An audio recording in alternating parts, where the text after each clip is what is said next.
Hello.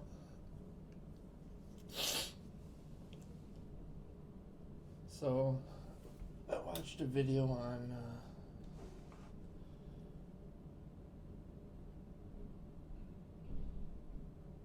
man, I wish I could get this. So I'm using the Apogee One omnidirectional mic for this, plugged into the iPhone, and then with the 404. So I'm not sure how good it's gonna sound. It's kind of obnoxious, but I just wanted to show you something. So what I have is my kit arranged at the bottom. Kick, snare, snare. Weak ass drum. Let's chop it a little better.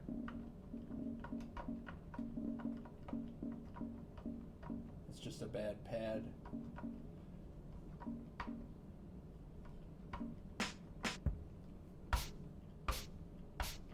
Shaker.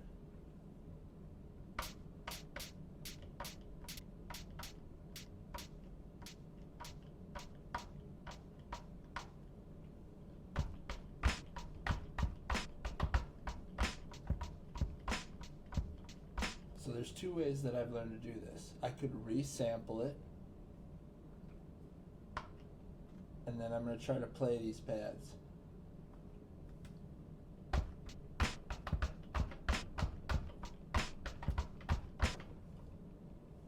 And see if I'm fast enough to be able to catch it. Turn the gate off to listen to it.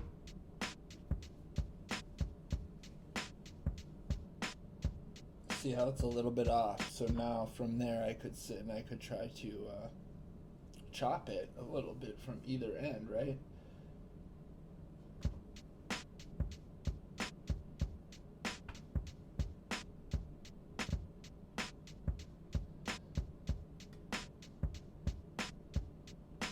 So usually what I like to do is hear where the kick is. Start from there. And the hardest hit, leave it.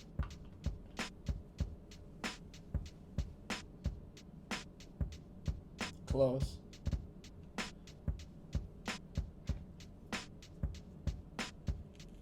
So you see how hard this is my point. Okay, so let's just say we went with that.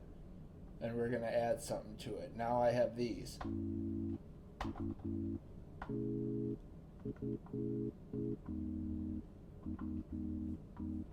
These little synth patches.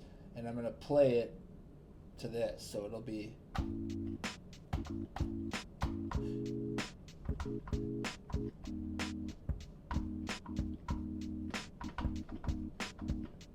See, it's a little bit off, as you can see. So what I could do is I could spend more time with this sample, probably. Maybe I could, let's try to resample it again. Maybe I'll get lucky.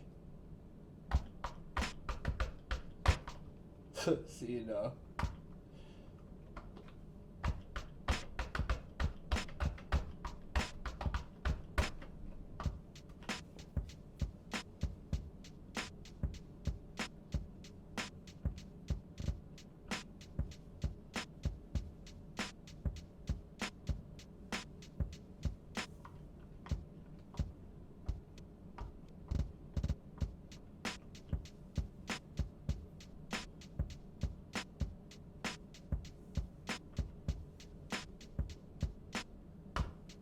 So sometimes I'll do this.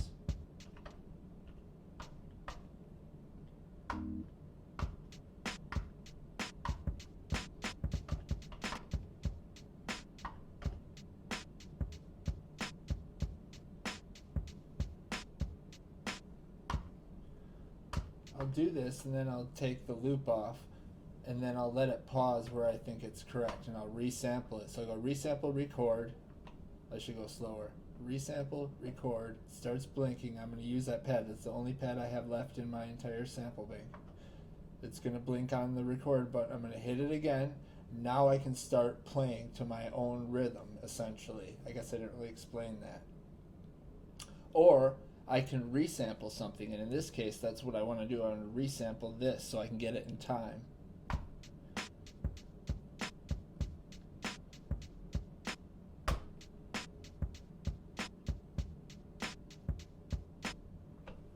Now let's see if that's in time. I mean,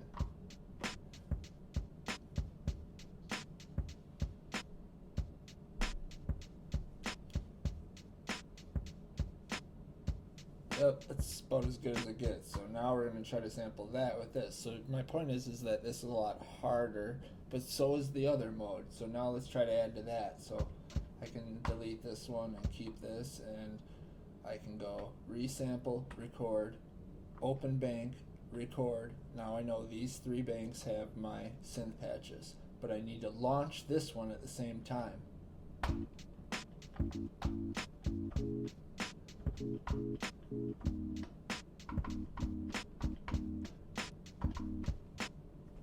Okay, so it's a pretty easy beat, so we'll see how good that sounds.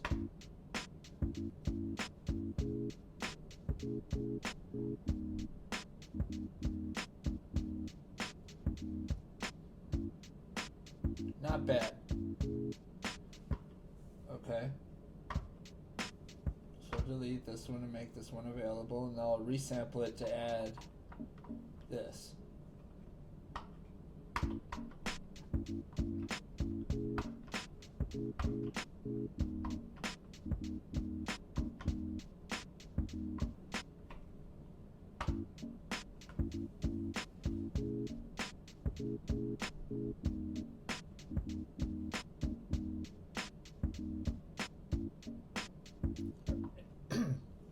So that's the way I call resampling and developing like a little song. And then what I would do if I had a bunch of these string up together, these little 4-bar loops that were near perfect, I would perform in resample mode. And I would try to do like maybe 1 minute and 37 seconds of live performance on the pads. And that's recorded without a metronome. Now that's the first way that I've found. Now just recently I've been trying out pattern mode, which is new to me, I'll admit, but this is what I've been coming up with. This is my first try at this. So the first thing I found out is you really need to have your samples perfect, and you have to know them well. Like you almost have to memorize them to be able to do this. So I always know my kick is there, I always know my snare is there, I always know there's like some type of percussion here, and a shaker there. Now I know in this case there's these synth bits that I can use. Then I have my sample.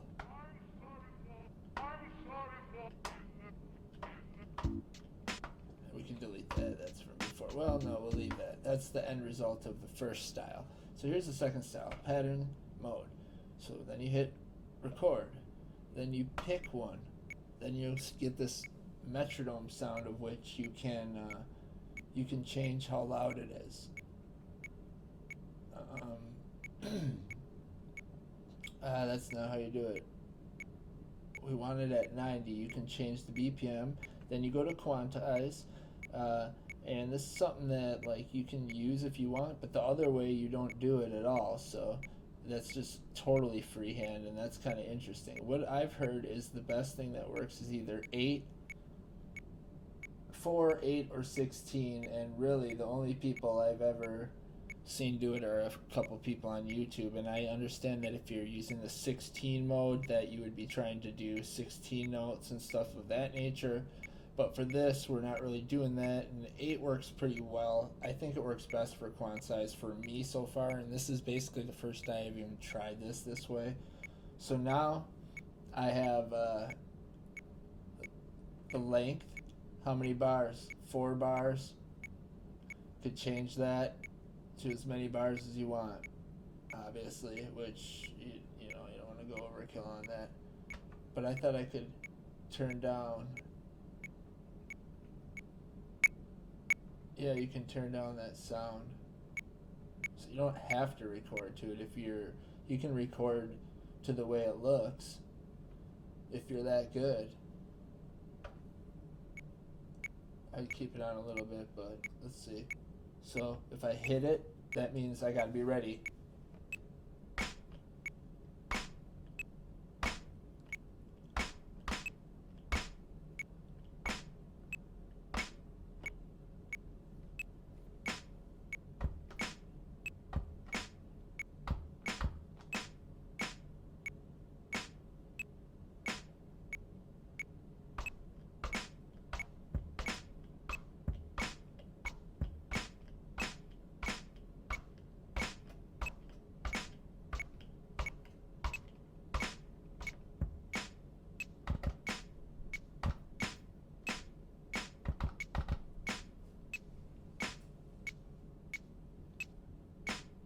Okay.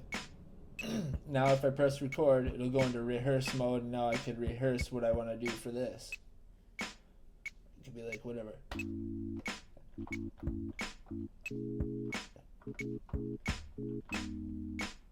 So if I want to record that, I press record again. Now it's back to this.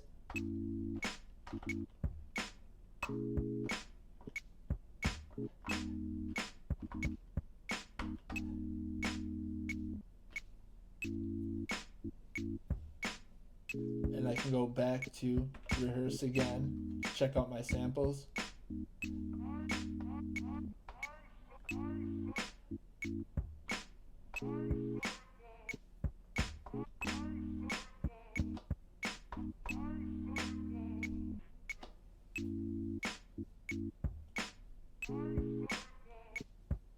So I kind of dig that, actually.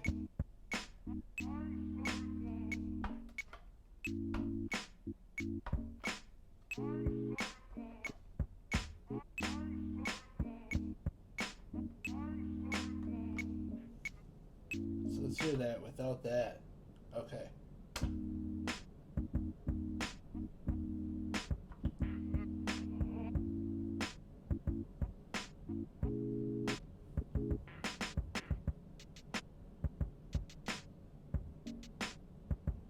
So this is the one that we made.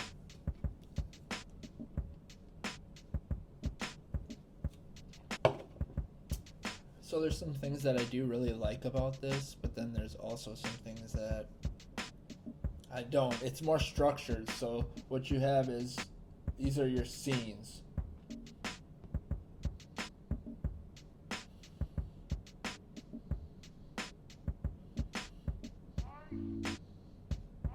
But I obviously already made all these ones that are blinking. The thing I don't dig about this way is primarily the fact that I can't really rock the SP's 404 like its own greatness. You can't do anything except for play back these samples the way they are. So essentially, if you want to use any of the effects on this unit, you have to record this into a DAW and then load it back onto a SD card or sample it back on as an entire track, and then you'll be able to resample it in the manner I showed you in the beginning, which just in a longer fashion, essentially an entire track like 3 minutes and 30 seconds, where you have that loaded to one pad and you basically jam out to that live, and it gets recorded onto the next pad over because you're in resample mode. So just some thoughts. I don't know how people are doing this. There's a bunch of different ways to chop and stuff. The way that I've been chopping, at least, is like this. So you see that? If I wanted to chop this, I would first copy it to the next pad, which is function copy. It'll blink, then blink it over. But anyway, I don't have enough pad room to do that right now because I'm kind of working on this song a little bit. So it's what I can do is show you this. You'd hit mark and the sample at the same time, and the next time you hit mark will be when the sample starts.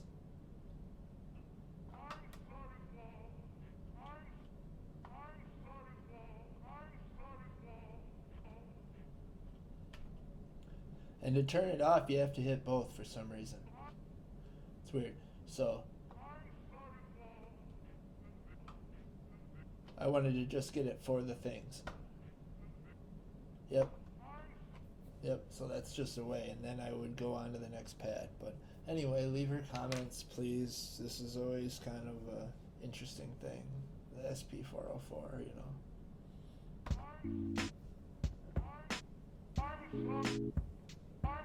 The reason I have this goofy phone out, this cracked iPhone 6, is primarily for the music apps, and the fact that this thing has 3.5. So now, all those apps on there, you see like the Moog, all those audio kit, the Korg ones. So check it out.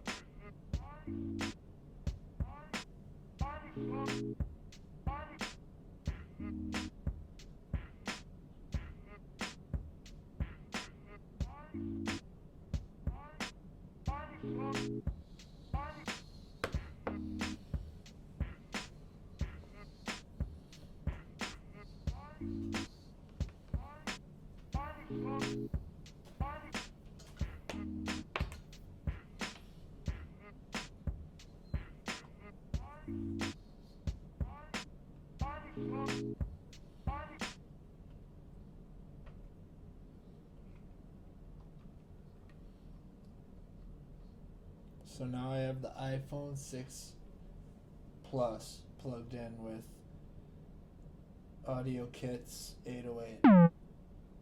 It's loud.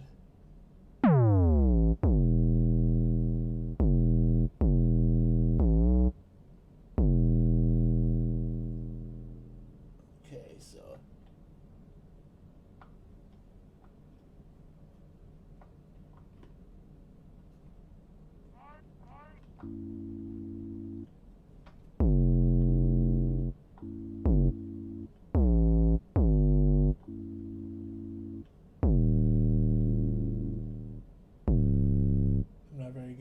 because I'm used to what I usually do, but I'm using it already. I have a camera connection kit, and I plug it into my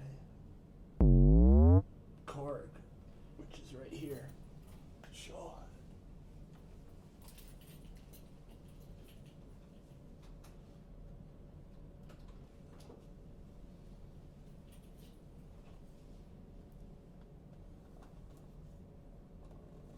That ugly duckling.